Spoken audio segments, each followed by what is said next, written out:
He's about to get down.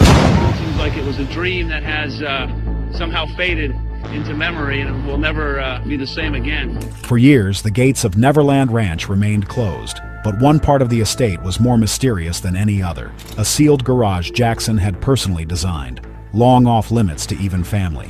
When the door was finally opened in 2024, the world expected dust and memorabilia. What they got was something else entirely. There's that famous jacket. There it is. Wow, that's amazing. Rolls Royces frozen in time, and personal notebooks. They opened Michael Jackson's garage, and what they found inside will shock you. The Forgotten Garage.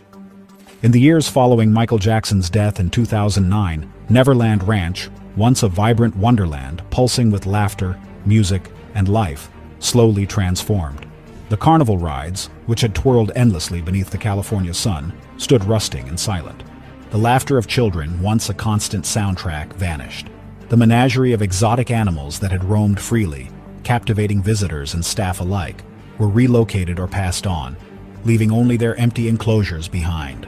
The sprawling 2,700-acre estate, known for its whimsical charm, had become a mausoleum of memories.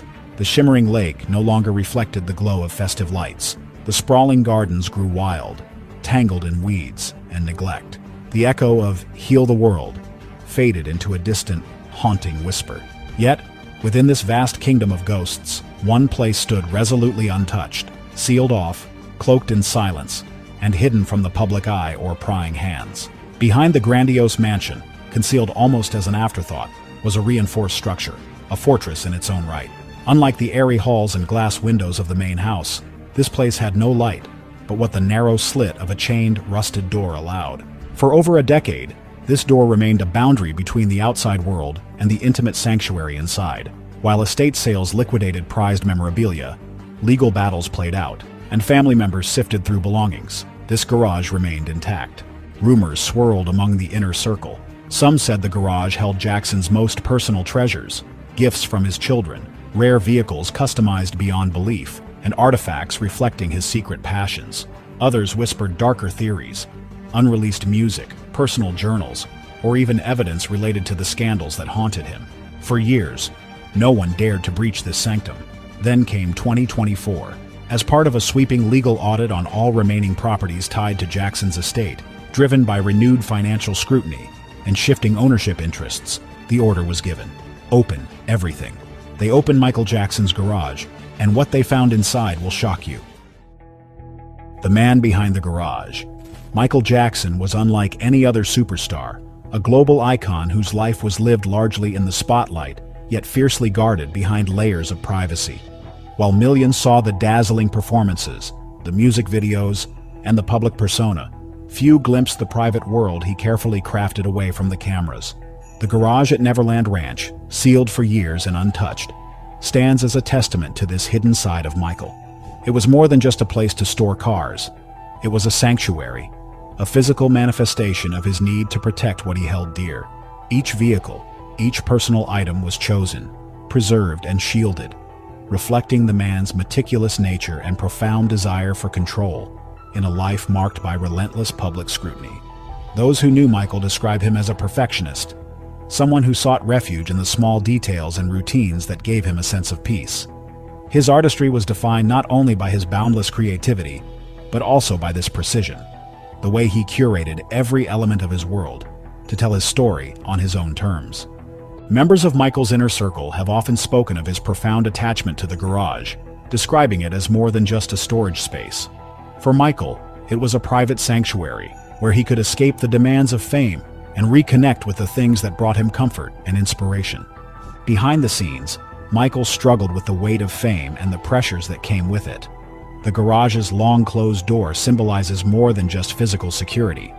It represents the boundaries he set between his public image and private reality. In this secret space, shielded from the noise and chaos, Michael could simply be himself. The treasures inside are more than luxury or memorabilia. They are fragments of a complex individual seeking solace, continuity, and identity. Understanding Michael's private world brings new meaning to the discovery of his garage. It reminds us that beneath the global legend was a man who valued sanctuary, control, and the quiet preservation of his legacy. The door that wouldn't open. The day arrived like a storm on the horizon. Technicians, locksmiths, and estate representatives gathered in the early dawn, their breath fogging the cool air. Cameras, drones, and security personnel formed a perimeter, ensuring no unauthorized entry. I think people are coming here, yes, because they're passionate about my. Did you watch Madagascar? It's him. Have you just put Kai Havertz. My favorite Arsenal memory is the 98-minute game. Thanks God there was Reese, not Leon. Otherwise the ball still. No unauthorized entry. I think people are coming here, yes, because they're passionate about Michael. So it's very tricky because you're touching an iconic figure. The rusted metal door loomed before them. Despite years of neglect, it was unyielding, a silent sentinel guarding its secrets. The keypad glowed faintly before dying completely, its circuits fried by time or protective failsafes. The door's heavy bolts, forged from a custom alloy rumored to be a blend of titanium and steel, resisted even the most advanced cutting tools. Attempts to jam or bypass the mechanism failed repeatedly. Specialists who had cracked open bank vaults and secured government facilities stood baffled. Every attempt was met with silent resistance, a testament to a design meant to keep everything inside, sealed forever. Finally, amid a cloud of sparks and grinding metal, the door surrendered. A creaking groan echoed through the silence as it swung open, revealing a void. Inside was darkness, thick and unyielding. No electricity flowed here. No ventilation stirred the stale air, which smelled faintly of oil, leather,